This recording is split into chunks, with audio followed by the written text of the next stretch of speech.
Hello guys, welcome back to the channel. This is Alicia Oberoi, your guide for JKSSP FA. So students, कल हमने क्या किया था? कल हमने किया था part 1 of our general economics, जिसमें हमने जनरल इकोनॉमिक्स का एक टॉपिक है हमारा बेसिकली एसएसपी एफए का हमारा एक टॉपिक है फैक्टर्स ऑफ प्रोडक्शन, ठीक है, एंड लॉ ऑफ प्रोडक्शन। कल हमने ये टॉपिक कंप्लीट किया था और मैंने आपको प्रॉमिस किया था कि I will bring MCQs of this topic in the next part number 2, ठीक है। अगर आपने वो कल की वीडियो सारी देख ली होगी ना बेटा, फैक्टर्स ऑफ प्रोडक्शन क्या होते हैं, लॉ ऑफ प्रोडक्शन क्या होती है, तो आपको कोई भी डाउट नहीं रहेगा और कोई भी ऐसा टॉपिक नहीं रहेगा उसमें से, या कुछ भी ऐसा नहीं रहेगा जो आपका मिस हो गया हो। आपको पहले वो वीडियो लगानी है, पूरी वीडियो देखनी है, उसके शॉर्ट नोट्स बनाने हैं, उसके बाद आपने इन एमसीक्यूज में आना है, क्योंकि अगर आप डायरेक्टली एमसीक्यूज करोगे आपको कुछ समझ नहीं आने वाला। सो मेरा ये सजेशन है आप लोगों के लिए, पहले आप ये factors of production and law of production का ये जो प्रॉपर एक वीडियो है, पिछली वीडियो ही है, पार्ट 1 है, पहले वो लगाइए, फिर ये पार्ट 2 में एमसीक्यूज करने के लिए आप आइए, ठीक है। और स्टूडेंट्स, मेरे को कुछ बच्चों ने बोला था कि मैम हमसे ना मतलब जेकेएसएसपी ना स्टेटमेंट टाइप क्वेश्चंस बड़े डालता है, तो आजकल स्टेटमेंट बेस्ड क्वेश्चंस बहुत है आ रहे हैं, तो मैंने इस बार कोशिश की है कि मैं जो एमसीक्यूज बनाऊं वो मैंने अराउंड 40 एमसीक्यूज आपके लिए लेकर आई हूँ। एडवांस लेवल के भी हैं, सिंपल लेवल भी हैं, और वो सारी स्टेटमेंट बेस्ड है, ठीक है। तो आपको आइडिया भी हो जाएगा कि स्टेटमेंट बेस्ड क्वेश्चन कैसे आते हो, और आपका ये टॉपिक के एमसीक्यूज भी आपके कवर हो जाएंगे। तो बेटा, जो आज मैं एमसीक्यूज करवा रही हूँ, डोंट थिंक कि मैम ने बस ये टॉपिक करवाया, एमसीक्यूज करवाए, खत्म हो गया। जैसे ही मेरे सारे टॉपिक्स खत्म हो जाएंगे ना, फिर मैं आपके लिए कंबाइंड एमसीक्यूज लेकर आऊंगी और ज्यादा एडवांस लेवल की। अभी मैं थोड़े से आपको सिंपल करवा रही हूँ, बाद की वीडियोस में तो मैं आपको 11th-12th क्लास के जो इम्पोर्टेंट एमसीक्यूज उनको आते हैं, या 11th-12th क्लास में एनसीईआरटीज में एमसीक्यूज हैं, उस लेवल के एमसीक्यूज आपको करवाऊंगी। तो आपको मैंने बोला है कि अगर आप यहाँ से जनरल इकोनॉमिक्स की वीडियोस देख रहे हैं तो कुछ भी ऐसा टॉपिक नहीं होगा जो पेपर में आ रहा है और आपने नहीं किया होगा, ऐसा कुछ नहीं है। मटेरियल आपको पीडीएफ तो नहीं, लेकिन मैं इधर ही पीडीएफ से पढ़वाऊंगी और आपको शॉर्ट नोट्स बनाओगे तो आपका काम हो जाएगा। अब यहाँ पर लिखा है first question. Now here comes our very first question of the day, और आपको 40 क्वेश्चन लगाने हैं, और हर एक क्वेश्चन की इस पीडीएफ में मैंने एक्सप्लेनेशन साथ में दी हुई है, ठीक है। मैं समझाऊंगी भी, एक्सप्लेनेशन दी भी है, आपने कहीं नोट डाउन करनी है आप वो भी कर सकते हैं, और साथ साथ में आपके एमसीक्यूज विद एक्सप्लेनेशन कवर भी हो जाएंगे। बेटा, कल हमने लॉ ऑफ प्रोडक्शन में ना 2 लॉज पढ़े थे। एक था लॉ वेरिएबल प्रोपोर्शन, ठीक है जी, प्रोपोर्शन, जिसको हम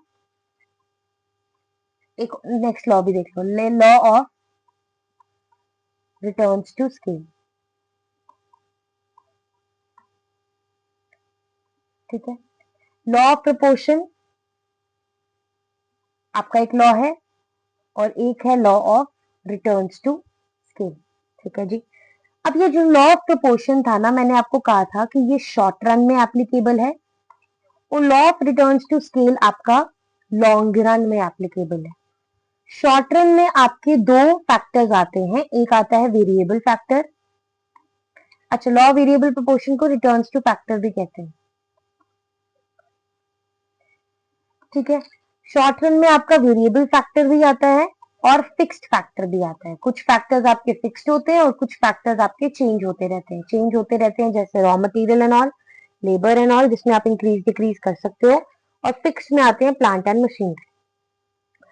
और लॉन्ग रन की अगर हम बात करें, लॉन्ग रन में सिर्फ एक ही फैक्टर्स होते हैं, वेरिएबल। ये आपको इंपॉर्टेंट है चीज, ये अपने नोट्स में लिख लीजिए, ये चीज बार बार रिपीट होगी।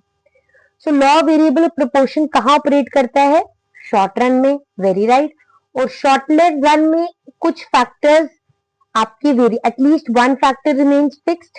हाँ, क्योंकि इसमें कुछ फैक्टर्स वेरिएबल होते हैं, कुछ फैक्टर्स फिक्स्ड होते हैं, इसीलिए law of variable proportion short run में अप्लाई होता है। So I think this is a, both are true and R is the correct explanation. क्या बोला? The law applies in short run, क्योंकि इसमें वन और more factors such as land, machinery are fixed and बाकी variable होते हैं। ठीक है, तो कुछ वेरिएबल्स वेरीड होते हैं, मतलब लेबर, रॉ मटेरियल, ये सब वेरिएबल फैक्टर्स होते हैं, और ये land and all, these are all what we say fix factors. तो इसमें फिक्स्ड और वेरिएबल का दोनों का कॉम्बिनेशन होता है। The law variable proportion assumes that technology remains constant। मैंने आपको कल 3 assumptions करवाई थी। एक तो थी ये टेक्नोलॉजी कांस्टेंट होती है, ये हमने पढ़ी थी। एक assumption हमने ये पढ़ी थी कि जो भी वेरिएबल्स होंगे वो होमोजीनियस नेचर के होंगे, मतलब वो उनकी एफिशिएंसी क्या रहेगी? सेम रहेगी। मतलब अगर मैं रॉ मटेरियल 2 यूज कर रही हूँ तो ये दोनों एक जैसे हैं। लेबर यूज कर रही हूँ तो लेबर की एफिशिएंसी क्या होगी? काम करने का तरीका, काम करने की एफिशिएंसी क्या होगी? सेम होगी। और तीसरा आगे थी आपकी assumptions जो मैंने आपको पढ़ाई थी कि फैक्टर्स कंबाइंड, जिसमें फैक्टर्स को कंबाइन किया जा रहा है, जैसे वेरिएबल और फिक्स फैक्टर्स को जिस रेशियो में कंबाइन किया जा रहा है वो रेशियो आप चेंज कर सकते हो। ठीक है, अब the law variable proportion assumes technology remains constant, ये तो वही सही है। A technological improvement changes the production function. हाँ, अगर आपने टेक्नोलॉजी में चेंज लाया तो प्रोडक्शन फंक्शन में चेंज आएगा, तभी तो हमने एज्यूम कर रहे हैं कि वो कांस्टेंट रहेगी।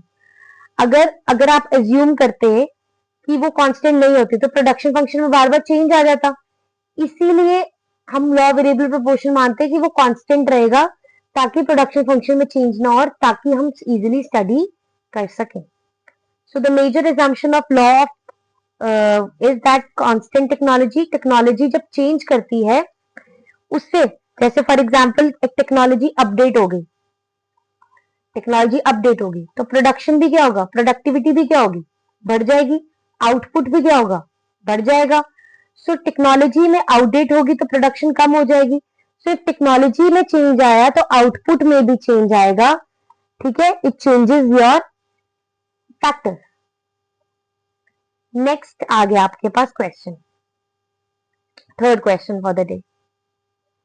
It says initially, I don't want you to see the answers, but जब उसको नीचे करो ना, स्लाइड डाउन करो ना, तो आंसर अपने आप शो हो जाता है। Okay, initially total product increases at an increasing rate, marginal product rises because of fuller utilization of fixed factors। I think इसका ये देखो मैं बताती हूँ आपको, ये होता है आपका टीपी, ये होता है आपका एमपी। थैंक गॉड ये पेन टैब से मैंने सही डायग्राम बना ली। इनिशियली टीपी क्या होता है? इंक्रीजिंग रेट पर बढ़ता है, उसके बाद टीपी डिक्रीजिंग रेट पर पड़ता है, जो हमने कल पढ़ा है। टीपी मैक्सिमम पे पहुंचता है, उसके बाद टीपी विल फॉल। ठीक है, अगर हम एमपी की बात करें, MP initially it rises. MP initially क्या कर रहा है? MP initially it rises, then it reaches maximum, then it falls, मगर वो पॉजिटिव है। उसके बाद एमपी 0 में पहुंच गया, उसके बाद एमपी नेगेटिव में पहुंच गया। और जब एमपी 0 पे पहुंचता है टीपी मैक्सिमम पे होता है। क्वेश्चन कहता है कि TP increases eight increasing rate. हाँ, इंक्रीजिंग रेट पे बढ़ रहा है, क्यों?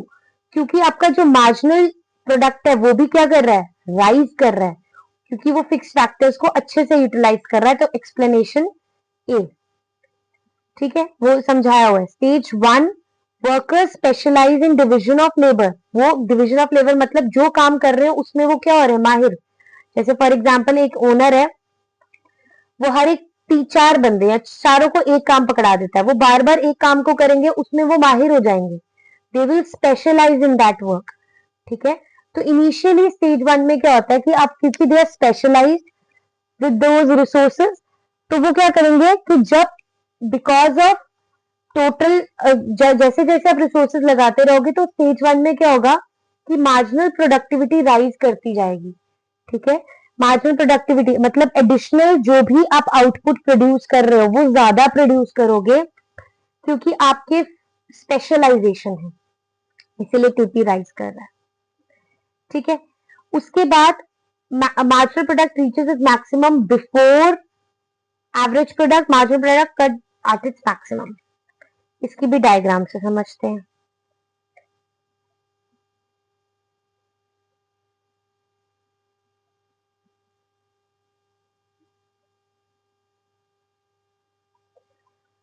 Okay, so this is your marginal product, this is your average product. वो कहते हैं marginal product reaches its maximum before average product and marginal product को cut average product at its maximum point. ये तो बिल्कुल सही कह रहा है ना, ये तो बिल्कुल सही कह रहा है। देखो मार्जिनल प्रोडक्ट अपने मैक्सिमम पे एवरेज प्रोडक्ट के मैक्सिमम से पहले पहुंचा, ये भी सही है। और मार्जिनल प्रोडक्ट इसको उसके मैक्सिमम पे कट कर रहा है। आपको ना बेटा एक चीज मैं आपको याद कर बता दूं, इकोनॉमिक्स में ना थ्योरी याद करना जरूरी है लेकिन सबसे पहले आपको ग्राफ्स याद करना बड़ा जरूरी है। देखो मैंने क्वेश्चन देखा, मैंने पहले ग्राफ बनाया, उस ग्राफ से मैंने आंसर दिया। अगर मैं ऐसे ही याद पढ़ू ना marginal product reaches maximum before average, आपको कभी समझ नहीं आएगा कि व्हाट इज दिस। तो जब भी आपने इकोनॉमिक्स पढ़नी है, आपने टीपीएमपी का ग्राफ याद किया, आपने एपीएमपी का ग्राफ याद किया, आपने चीजें निकाल लेनी। मैंने देखो पहले ही बता दिया कि मार्जिनल प्रोडक्ट पहले मैक्सिमम पे पहुंचा, फिर मार्जिनल प्रोडक्ट ने एवरेज प्रोडक्ट को कहां काटा, मैक्सिमम पे काटा। So MP starts falling before AP, when MP equals to AP, AP reaches its maximum value. ठीक है, next, a rational producer operates at stage. ये कल चीज मैंने बताई कि प्रोड्यूसर को इक्विलिब्रियम कब मिलेगा, उसको मिलता है डी आर एफ पे, diminishing returns to factor.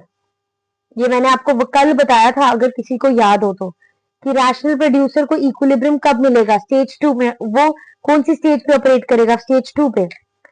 Stage 2 में बोथ एवरेज प्रोडक्ट और मार्जिनल प्रोडक्ट है पॉजिटिव।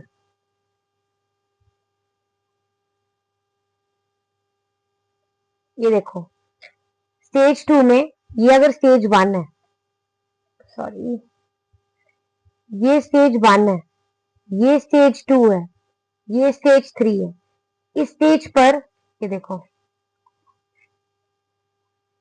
ठीक है, इस पहली स्टेज आ गई जब तक एमपी मैक्सिमम था, दूसरी स्टेज आ गई जब वो 0 था, और तीसरी स्टेज आ गई जब वो नेगेटिव था। तो स्टेज 2 में दोनों ही एपी और एमपी क्या है, पॉजिटिव है। मैंने डायग्राम से ही समझती हूँ और मैं समझाती भी बच्चों डायग्राम से ही हूँ, अपने स्टूडेंट्स को भी जो मैं पढ़ा रही हूँ तो मैं डायग्राम से ही समझाती हूँ। डायग्राम से मैंने दोनों का आंसर दे दिया। So stage 2 is economically rational stage because producer को उस स्टेज पर क्या मिलता है, इस स्टेज पर प्रोड्यूसर को क्या मिलेगा, इक्विलिब्रियम मिलेगा। इक्विलिब्रियम का मतलब होता है वो पॉइंट जहां पर वो मैक्सिमम प्रॉफिट जनरेट कर सकता है, मैक्सिमम प्रोडक्शन का पॉइंट। ठीक है, so this is an economical stage. इस स्टेज पे TP still increasing, MP is positive but diminishing and resources are used efficiently. देखो अगर आपको फिर से मैं डायग्राम बनाकर दिखाऊं, ओहो पेन टैप का यही नुकसान है, ये मैक्सिमम,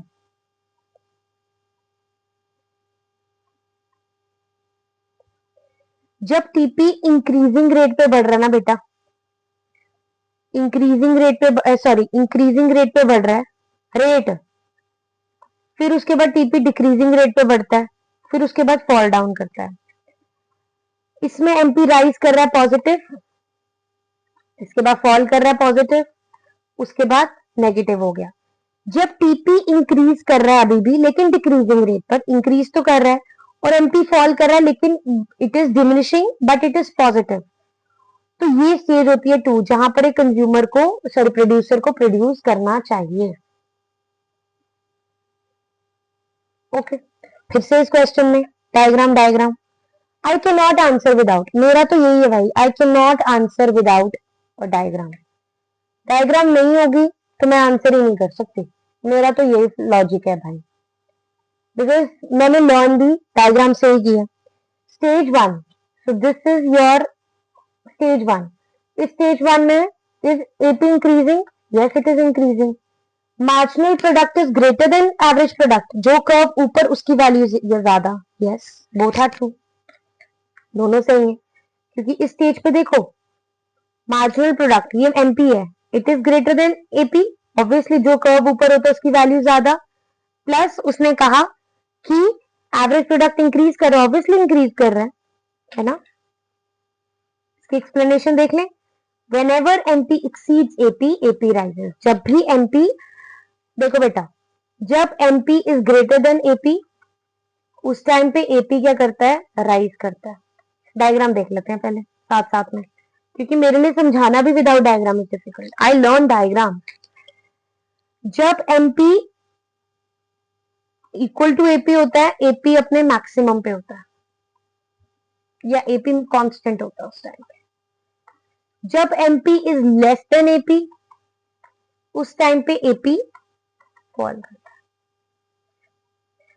है। MP 0 भी हो सकता है और नेगेटिव भी हो सकता है, लेकिन AP कभी भी 0 और नेगेटिव नहीं होता। ठीक है जी, आगे चलते हैं। Stage 3 begins when MP is becomes negative, अभी पढ़ाया मैंने, NRF वाली स्केल, इसको बोलते हैं नेगेटिव रिटर्न्स टू फैक्टर वाली स्टेज। तो TP start declining after that point, ये मैंने पढ़ाया, इस करेक्टली एक्सप्लेन दिस। ठीक है, ये वाली फिर से देखो, मैं डायग्राम बनाऊंगी फिर से। मैं कितनी बार डायग्राम बना रही हूँ, ये इसीलिए बना रही हूं ताकि आपको पता चले। इस स्टेज पे MP इज नेगेटिव और ये फॉल करता है। नेगेटिव MP मीन्स कि आप जितना मर्जी एडिशनल वर्कर लगाते जाओ, your total product will never increase. Negative MP का ये मतलब है। TP इसीलिए टोटल प्रोडक्ट आपका क्या करता जा रहा है, टोटल प्रोडक्ट इसीलिए आपका फॉल करता जा रहा है, ताकि जितना मर्जी आप प्रोडक्शन वर्कर लगाते जाओ, आपकी प्रोडक्शन बढ़ेगी नहीं।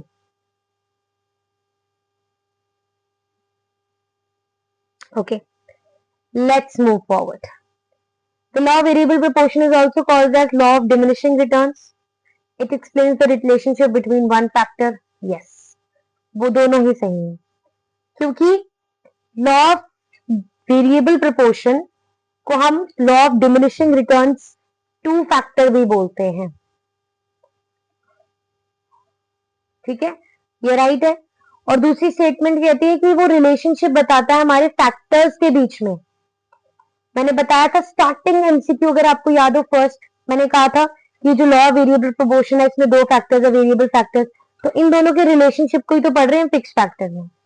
So the law studies how output changes, output में कैसा चेंज आ रहा है, बिकॉज कुछ फैक्टर्स फिक्स्ड है और कुछ फैक्टर्स आपके वेरिड है, कुछ फैक्टर्स आपके वेरिएबल फैक्टर्स है, कुछ फैक्टर्स आपके फिक्स फैक्टर्स है। ठीक है, आप इसको लॉ ऑफ डिमिनिशिंग रिटर्न्स भी कहते हो, क्योंकि इसमें जो मार्जिनल रिटर्न्स है स्टेज 2 में, जब आपको इक्विलिब्रियम मिल रहा है, तो उस स्टेज में आपका जो मार्जिनल रिटर्न्स है वो क्या कर रहा है, वो डिमिनिश कर रहा है। ठीक है, next, the fixed factor becomes a constraint as more units of variable factors are employed. The fixed factor becomes a constraint. Next is the quantity of the fixed factors can not be increased in the short term. सही है भाई, मैंने आपको बताया था, जैसे for example अगर आपने पिछली क्लास में जो मेरा पिछला पार्ट है उसमें अगर आपको शेड्यूल याद हो, यहाँ पे फिक्स फैक्टर्स थे, यहाँ पे वेरिएबल फैक्टर्स थे। फिक्स फैक्टर में मैंने लैंड लिया था और मैंने यहाँ पर 1 1 1 1 1 लिया था कि फिक्स फैक्टर सेम रहेंगे, वेरिएबल फैक्टर में चेंज आ रहा था 0 1 2 3 4 5। तो वो कह रहे कि इट रिमेन्स अ कांस्टेंट, क्योंकि जितने मर्जी आप वेरिएबल फैक्टर लगाते जाओ फिक्स फैक्टर सेम रहेगा। तो फिक्स फैक्टर्स में आपको कांस्टेंट मतलब आप उसको एक्सपैंड नहीं कर सकते, आप उसमें चेंज नहीं ला सकते, क्योंकि वो फिक्स्ड है, में चेंज नहीं आ सकता। चेंज किस में आ सकता है? वेरिएबल फैक्टर्स में। नेक्स्ट आगे, total product is maximum when MP zero. Very right, इसमें तो कोई दो राय नहीं है। कितनी बार ये डायग्राम बनाकर मैंने बता दिया, मैं फिर बना रही हूँ। सॉरी, डायग्राम में गलत बनी। Shiv oh God, what I am doing. Ma'am भी ना डायग्राम बना के बच्चों थोड़ी सी थक गई है। जब टीपी मैक्सिमम पे होता है तो एमपी कहाँ होता है? जीरो में। Beyond this point MP becomes negative. Of course both the statement से इसके बाद तो एमपी जीरो नेगेटिव ही पहुंचेगा ना, तो सही है। When MP is zero, TP reaches maximum point. Any additional unit of the variable factor makes MP negative, reducing TP. बच्चों, I hope I am satisfying your need, क्योंकि मेरे को ना, मैं आपको ना सच बताऊं, I really consider your comments, और अगर मुझे कोई अच्छा सजेशन देना मैं उसको जरूर मानती हूँ। तो मुझे ना कुछ बच्चे थोड़ी देर पहले बोल रहे थे कि मैम आपकी एमसीक्यूज तो अच्छे आ रहे हैं, लेकिन आजकल जेकेएसएस भी स्टेटमेंट बेस्ड बड़े क्वेश्चन पूछ रहा है, तो हमको प्रॉब्लम आती है एजर्शन रीजनिंग में, हमें स्टेटमेंट बेस्ड क्वेश्चन में प्रॉब्लम आती है। चॉइसेस तो हम बना लेते हैं, जो वन वर्ड वाले एमसीक्यूज होते हैं उसमें चॉइसेस बन जाती हैं, लेकिन जब वो स्टेटमेंट में आते हैं ना, उसमें नॉलेज ज्यादा चाहिए होती है, तो हमसे सॉल्व नहीं होते। तो आई कंसिडर्ड दैट, और मैंने कहा कि अब जो मैं एमसीक्यूज करवाऊंगी ना आपको, एक और टाइप होती है इसमें सीरियल ऑर्डर वाली, वो भी सीक्वेंस वाली, वो भी करवाऊंगी। अभी के लिए मेरे को है कि मैं मटेरियल के साथ साथ स्टेटमेंट वाले क्वेश्चन ज्यादा लेकर आऊं, क्योंकि मुझे है कि आपका एक भी नंबर ना कट जाए। ठीक है, आपको नॉलेज, प्रॉपर नोट्स मिले, आपको प्रॉपर जो मेहनत करे ना बेटा, अब at the ending of the day I can not guarantee कि 10 on 10 मिलेंगे, बट मैं इस चीज की गारंटी देती हूँ, अगर आप मटेरियल अच्छे से पढ़ रहे हो, अगर आपकी तरफ से हार्डवर्क सही है, तो आपको 10 on 10 जर्नल इकोनॉमिक्स में लाने से कोई नहीं रोक सकता, अनलेस एंड अनटिल आप मेहनत कर रहे हो। अगर आप समझते हो कि बस मैम ने बोल दिया एक बार रीड मारे, नहीं, यू रिक्वायर बच्चों हमेशा ना, जब I used to study, even I am studying now also, तो कभी भी you should be a perpetual learner, आपको लर्न करते रहना चाहिए। और एक चीज आपको हमेशा याद रखनी है कि you always require multiple revision. अगर आप मल्टीपल रिविजन नहीं करोगे, सबसे पहले आपने वीडियो देखी, आपका आपको बनाने अपने लिए शॉर्ट नोट्स, और फिर उन शॉर्ट नोट्स की मल्टीपल रिविजन लगानी है, आपको एमसीक्यूज लगाने हैं, आपको प्रीवियस ईयर क्वेश्चंस लगाने हैं। अगर आप ये सब लगा रहे हैं ना, तो आपको सफलता या सक्सेस से कोई नहीं रोक सकता। अगर आप सोचते हो कि मैम ने वीडियोस देखी, नोट्स बनाए, काम खत्म, पेपर में 10 on 10, no, you have to do multiple revision. क्योंकि देखो बच्चे, I am able to solve them very easily because I have been teaching them since I don't know how many years. ठीक है, तो मैं कितने सालों से ये पढ़ा रही हूँ, तो इसीलिए मैं इतना जल्दी इसको अप्रोच कर सकती हूँ, इतनी जल्दी डायग्राम बना लेती हूँ, इतनी जल्दी चीजों को सॉल्व कर रही हूँ। बट फॉर सम स्टूडेंट्स जो आर्ट्स पढ़ते हैं या जो साइंस पढ़ते हैं, उनके लिए बहुत मुश्किल है इन क्वेश्चंस को या ग्राफ्स को याद करना। तो उन बच्चों के लिए भी है कि बच्चे शॉर्ट नोट्स तो बनाओ, उनकी मल्टीपल रिविजन करो, अलग अलग सोर्सेज ऑफ एमसीक्यूज लगाओ। There is nothing which is called sufficient. कभी भी कुछ भी चीज सफिशिएंट नहीं होती है, और सिर्फ आपको इकोनॉमिक्स नहीं पढ़नी, आपको बाकी सब्जेक्ट्स भी पढ़ने। तो आप स्मार्टली शॉर्ट नोट्स बनाइए, उन्हीं को रिवाइज कीजिए, एमसीक्यूज जो सीरीज आ रही है वो सॉल्व कीजिए। और ऐसा नहीं है कि मैंने एक टॉपिक पढ़ाया, एमसीक्यू पढ़ाया, मैम ने उसके अलावा कुछ नहीं पढ़ाना, नहीं, ये तो आपके टॉपिक के साथ की प्रैक्टिस है ना। उसके बाद मैंने आपको और सीरीज लेकर आऊंगी, और एमसीक्यू सॉल्व करेंगे, सैम्पल पेपर्स लेकर आएंगे, प्रीवियस ईयर लेकर आएंगे। बट उसके लिए ये मत सोचना कि लास्ट में 10-12 वीडियोस लगाई और काम हो गया। आपको साथ साथ पढ़ते रहना पड़ेगा, और उसके बाद आप अपने लैंड पर वो पेपर सॉल्व करने जाओगे तो आपसे होगा। ठीक है, तो आपको साथ साथ पढ़ते रहिए, साथ साथ में वीडियोस देखिए और आगे बढ़ते जाइए, लास्ट में कुछ नहीं होगा। ठीक है, जब लास्ट में डेट आएगी पेपर देने जाना है बस, उस टाइम पे सैंपल पेपर्स प्रीवियस ईयर लगाने, उस टाइम पे थोड़ी एक एक टॉपिक पढ़ना है, अभी पढ़ने का टाइम है एक एक टॉपिक। चलो बहुत होगी ज्ञान की बात, आगे चलते हैं। So increasing returns occurs because specialisation and division of labour, अभी मैंने पढ़ाया आईआरएफ की स्टेज की फर्स्ट स्टेज कैसे होती है, इसी की वजह से होती है। अब स्पेशलाइजेशन करोगे तो it will improve efficiency, of course I think यही था। In the initial stage, specialization allows workers to become more efficient. Specialization मतलब एक ही काम को बार बार करोगे तो आप उसमें माहिर हो जाओगे. So this will increase your rate. The law of variable proportion applies only to agriculture. It also applies to manufacturing and service. नहीं, एग्रीकल्चर ऐसा तो नहीं है बेबी कि भाई ये लॉ वेरिएबल प्रोपोर्शन खाली एग्रीकल्चर पे अप्लाइड हो, ऐसा तो नहीं है, वो सब सेक्टर्स पे अप्लाइड है. तो स्टेटमेंट 2 इज ट्रू. ऐसा तो मैंने कभी नहीं पढ़ा कि सिर्फ एग्रीकल्चर पे अप्लाई होता है. वो आपका जो वो था ना दूसरा वाला थियरी थी एक मार्जिनल वाली, वो वाली थी. emphasize agriculture but the law applies to all the sectors of the economy. ठीक है, वहां पे लिखा हुआ है it is applied in short run to all the sectors of the economy. ये पहली लाइन है जो मैंने आपको नोट्स में भी लिखी हुई है.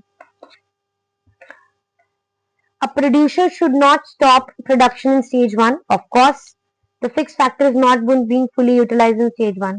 ठीक है, सही है. स्टेज 2 में उसको जाकर स्टॉप करना चाहिए. स्टेज 1 में थोड़ी रोकना चाहिए क्योंकि स्टेज 1 पे तो सारे फिक्स फैक्टर्स अच्छी तरीके से यूटिलाइज ही नहीं हुए हैं. So stage 1 increasing variable input still improves efficiency. So stopping production here would mean underutilization, that you are not using your fixed resources appropriately. ठीक है. Marginal product is always less than the average product in stage 2. ये भी पढ़ लेना. पहले तो मैं घबरा गई कि हमेशा कम होता है, ऐसा नहीं है, but stage 2 में yes. Average product declines in, हाँ stage 2 कौन सी हो गई, ये stage 2 में हमेशा marginal product is less than average product and average product declines.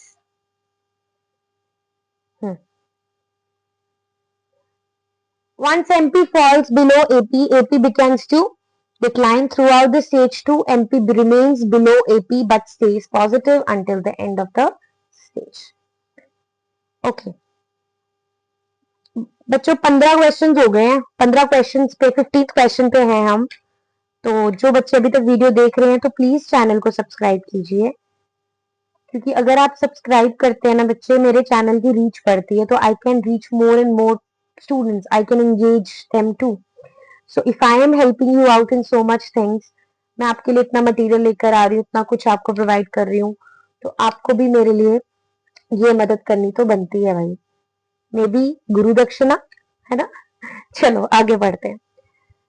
So the law of variable proportion. हाँ, क्योंकि देखो बच्चे एक और चीज मैं आपको बोलना चाहूंगी. I am not taking anything from you, I am not taking money from you, right. I am providing all this knowledge for free.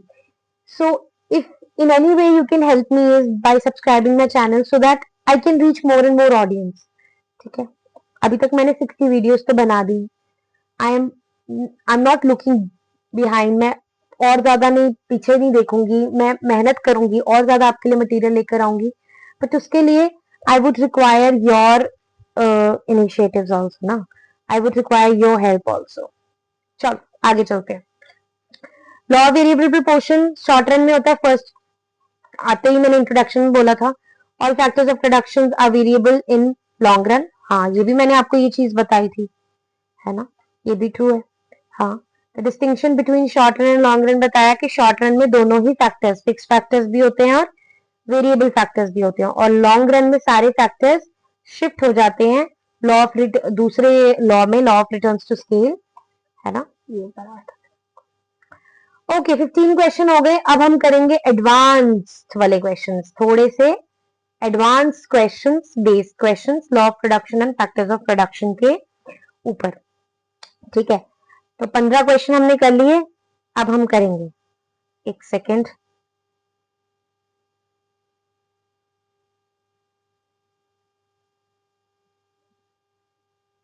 Okay, let's go forward. Question number 16. 40 question करने हैं. अभी तो जर्नी आधी भी नहीं हुई. Land is called original factor. Production, yes, ये हमने पढ़ा था. All other factors are derived from the productive value from land directly और indirectly. Yes.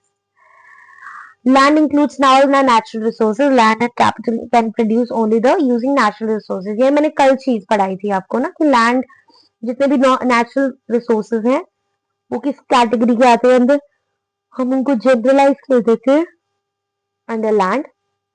And labour and capital produce only by using, और लेबर और कैपिटल यूज करते हैं ये लैंड को. Labour includes only manual work, ऐसा है क्या? Mental and intellectual efforts are also labour. Yes.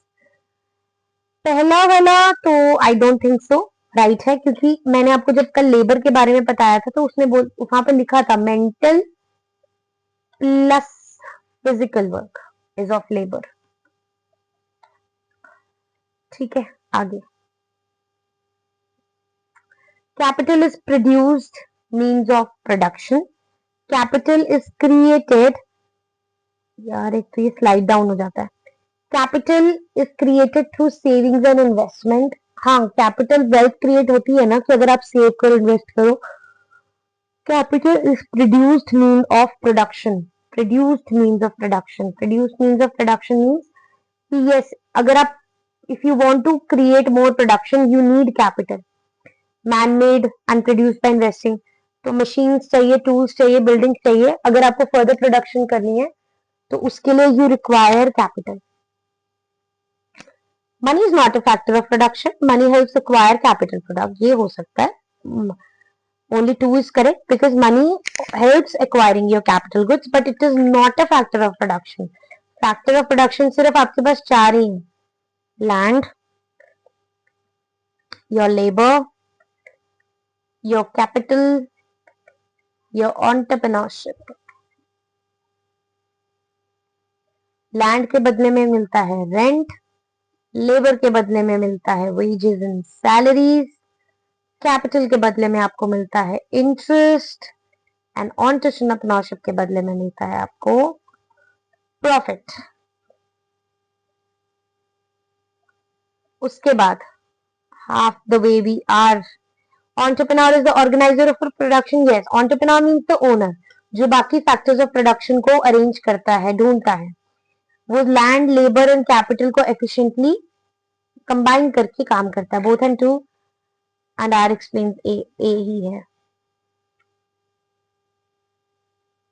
Coordination and organization of entrepreneur's primary function. Yes, he has to organize all the factors of production and make it available for you all. So profit is the reward of entrepreneurship. Very right, true है. Interest is the reward of labor. No, it is the reward for capital. Labor का wages and salaries है. One is correct. Okay, division of labor increases productivity. Yes, क्योंकि specialization होती है ना, workers become more skilled through specialization. Yes. Repetition of same task. एक ही काम बार बार करो तो speed, efficiency, output तीनों चीजें ही बढ़ती हैं. 23 क्वेश्चन जल्दी जल्दी करते हैं बच्चे, अब चीजें आई थिंक रिपीट भी होंगी. Marginal product is the addition of total product. कल टोटल प्रोडक्ट का फॉर्मूला करवाया था. Submission of MP1 plus MP2 plus MP so on to MPn. It is total product. Yes. Average product is equal to total product divided by variable factor. ये भी मैंने आपको पढ़ाया था. TP upon L equals to average product. So both are true. Then MP exceeds AP, AP rises. ये भी हमने पढ़ा. हाँ, ऐसा ही होता है. Marginal product pulls average product upward. Marginal product average product को ऊपर की तरफ खींचता है. यस, ऐसा ही होता है, क्योंकि जब वो राइज करता है वो उसको ऊपर की तरफ ही खींचता है. आगे, when MP is equal to AP, AP is at its maximum. अभी पढ़ाया था भाई, MP जब AP के बराबर होता है AP मैक्सिमम होता है. Beyond this point AP becomes 2. इसके बाद AP फॉल करना शुरू कर देता है. दोनों सही है. Assumes, ये आपकी assumption है भाई. 3 assumptions में से सबसे पहले मैंने आपको फर्स्ट क्वेश्चन में assumptions भी करवाई थी. सेकंड क्वेश्चन में आई गेस. तो पहले 3 assumptions होती हैं. एक तो law of technology is constant, एक होमोजेनियस प्रोडक्ट, और ratio in which factors are combined can be change. ये तो सही है. Every additional worker possesses the same effect. Correct explanation. Fixed factors remain unchanged in the short run. सही है. Variable factors cannot be changed. ये कितना बकवास बात बोल रही है इन्होंने, कितनी गलत बात बोली है. Fixed factors तो अनचेंज रहते हैं, लेकिन variable factors तो चेंज होते हैं. Only one is correct. Variable factors like labor can be increased and decreased in the, हाँ क्योंकि variable है, it can be changed. Diminishing returns begins before TP reaches its maximum. हाँ maximum पे पहुंचे उससे पहले ही तो डिमिनिशिंग रिटर्न स्टार्ट होता है. मार्जिनल प्रोडक्ट स्टार्ट्स फॉलिंग, क्योंकि एमपी की वजह से ही टीपी फॉल करता है, क्योंकि MP curve is the slope of TP curve. जो भी टीपी में चेंजेस आ रही है वो एमपी की वजह से आ रही है. तो it is the true explanation. कितनी गलत बात बोली है इन्होंने. नेक्स्ट क्वेश्चन में 29 क्वेश्चन में कितनी गलत बात बोली है. Stage 3 is the rational stage of production. Stage 2 is the rational stage of production. Marginal product is negative in stage 3. ये सही कह सकते हैं, क्योंकि ये स्टेज 3 कौन सी है, NRF negative returns to factor. तो पहली गलत है, सेकंड सही है. Total product falls in stage 3. Total product stage 3 में फॉल करता है. एक सेकंड यार, तो ये स्लाइड डाउन हो जाता है ना, सारा सीक्रेट रिवील हो जाता है आंसर का. Okay, total product falls in stage 3. हाँ, क्योंकि डायग्राम के स्ट्रक्चर को याद हो तो हमने फॉल ही बताया था कि एनआरएफ में वो फॉल करता है और वो नेगेटिव जाता है NP. Every additional unit of labour reduces total output. हाँ ये भी सही है. एक्सप्लेन सही. अच्छा, तो entrepreneur bears business risk. Profit is uncertain. Yes, true. देखो यहाँ पर फैक्टर्स ऑफ प्रोडक्शन के रिलेटेड नहीं है. अगर हमको नॉर्मल ऐसे, अगर जिन्होंने कॉमर्स पढ़ी तो आपने ये सुनी होगी line, profit can not be generated without risk. If you are earning, if you are taking risk, then you are earning profit. ठीक है, एंटरप्रेन्योर को सारे बिजनेस रिस्क को हैंडल करना है, उसमें से अपॉर्चुनिटीज देखनी है, स्ट्रेंथ्स देखनी है, वीकनेसेस देखनी है और फिर काम करना है.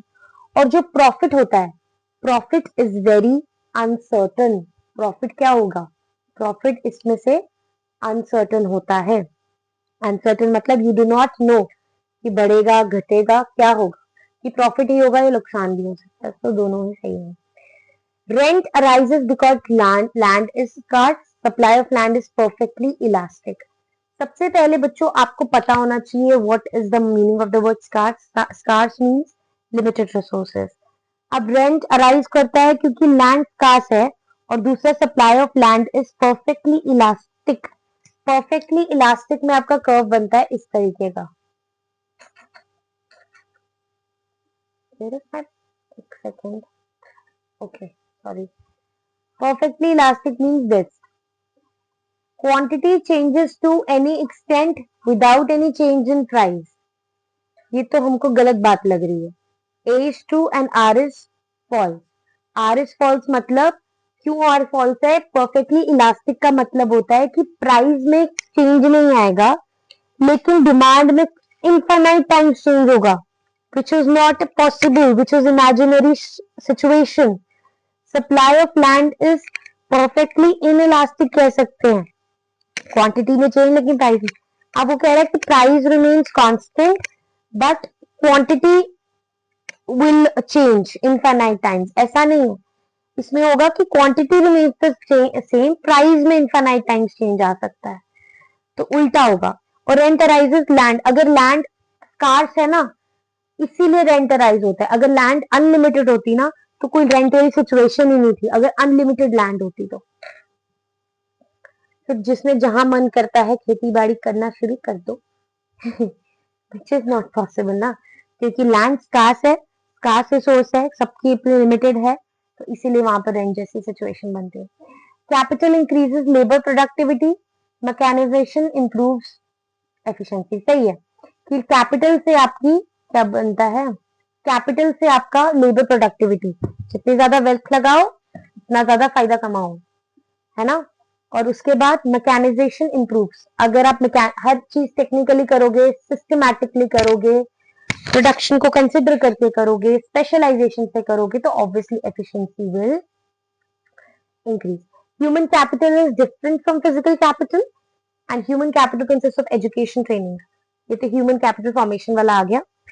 तो human capital physical capital से different है क्योंकि physical capital के अंदर बच्चे मशीनरी वगैरह आ जाती है और ह्यूमन कैपिटल मतलब ह्यूमन रिसोर्स, हम जैसे लोग जो काम कर रहे हैं, और ह्यूमन कैपिटल में एजुकेशन ट्रेनिंग स्किल्स ये सब आ जाता है. ठीक है, so yes true. Every increase in labour increases output proportionately. आपने लेबर बढ़ाया तो आउटपुट ऑब्वियसली उतना प्रोपोर्शन से ही बढ़ेगा. और law variable proportion disproves this assumption. ऐसा तो नहीं है. उसने कहा कि लेबर बढ़ेगा तो प्रोडक्टिविटी आउटपुट बढ़ता है क्योंकि उसने बोला total product will also increase if you increase more and more variable factors. जितना ज्यादा लेबर लगाओगे उतनी ज्यादा प्रोडक्शन आपकी बढ़ती जाएगी. सो दिस इज गलत. सेकंड वन इज गलत. Second one is wrong. कि डिसअप्रूव्स दिस assumption. ऐसा नहीं है. assumptions तो बस तीन ही है बच्चे. 4 more questions to go. I hope आपको काफी मटेरियल मिल रहा है. सो मेरी बात याद रखना, subscribe to my channel. Again I am telling you this requires hard work and initiatives from my side. तो तुमको भी कुछ एक बटन ही दबाना है, कर दीजिए. Okay, question number 36. The entrepreneur is called the captain of industry. Yes, because the captain leads everything, right? Captain organisers, captain makes discipline things, means all controls the mess, chaos खत्म करता है. Captain organise करता है चीजों को. He is the captain of the industry. Yes, he takes decision regarding production, marketing and investment. क्या factors of production के related वो डिसीजन बना रहा है, कितना फैक्टर आएगा, कितनी प्रोडक्शन होगी, कितनी मार्केटिंग, कितनी इन्वेस्टमेंट. तो यस, लेबर इज पेरिशेबल, खत्म हो जाती है. Unused labour time can not be stored for future use. ये अजीब सी सिचुएशन है. उसने बोला कि labour is perishable. Labour perishable हो जाती है मतलब it is upon the use, कि आप किस तरीके से उसको यूज करते हैं. मतलब कि uh workers time and productive effort can not be stored. अगर कोई काम ले, जैसे फॉर एग्जाम्पल लेबर, अब बोलते हैं ना जैसे labour is perishable, this is basically जैसे बोलते हैं ना, स्टेटमेंट दी गई है. लेबर पेरिशेबल हो सकती है का मतलब क्या होता है कि आप जो लेबर का टाइम है ना और उसका जो एफर्ट है ना, उसको कहीं भी स्टोर करके नहीं रख सकते फ्यूचर यूज के लिए, कि आज भाई तूने काम कर दिया है और 10 दिन में इसी को चला लूंगा. ऐसा नहीं होता. जो भी लेबर एफर्ट लगाता है, जो भी लेबर टाइम लगाता है, उस चीज को आप स्टोर करके नहीं रख सकते फ्यूचर यूज के लिए. ठीक है, अगर वो एफिशिएंसी से आज काम करे तो वो आज के लिए. वर्कर कैन नॉट, वो उसको स्टोर करके नहीं रख सकते. अगर कोई अनयूज्ड लेबर है, जैसे आपने काम नहीं लिया for tomorrow, making labour a perishable factor. ठीक है, तो law variable does not apply in long run. ये तो सही है कि वो लॉन्ग रन में अप्लाई नहीं होता. उसके बाद वो कहता है all factors become variable in long run. सारे फैक्टर्स वेरिएबल हो जाते हैं. हाँ सही है ये तो. लॉ वेरिएबल प्रोपोर्शन सिर्फ शॉर्ट रन में अप्लाई होता है और ऑल फैक्टर्स बिकम वेरिएबल, सारे फैक्टर्स वेरिएबल बन जाते हैं लॉन्ग रन में. ये तो ट्रू है. ये तो भाई बिल्कुल सही बात बोल दी इन्होंने. 39. Returns to scale and law of proportion are identical. ऐसा नहीं है भाई. रिटर्न्स टू स्केल जो लॉ है it is applicable in long run and law of variable proportion is applicable in short run. Variable returns to scale में सिर्फ variable factors होते हैं और इसमें combination of variable factors and fix factor. आगे चलते हैं.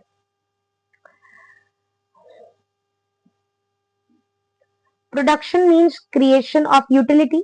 Utility means satisfaction, benefit. Yes, production necessarily means creating and completing new physical object.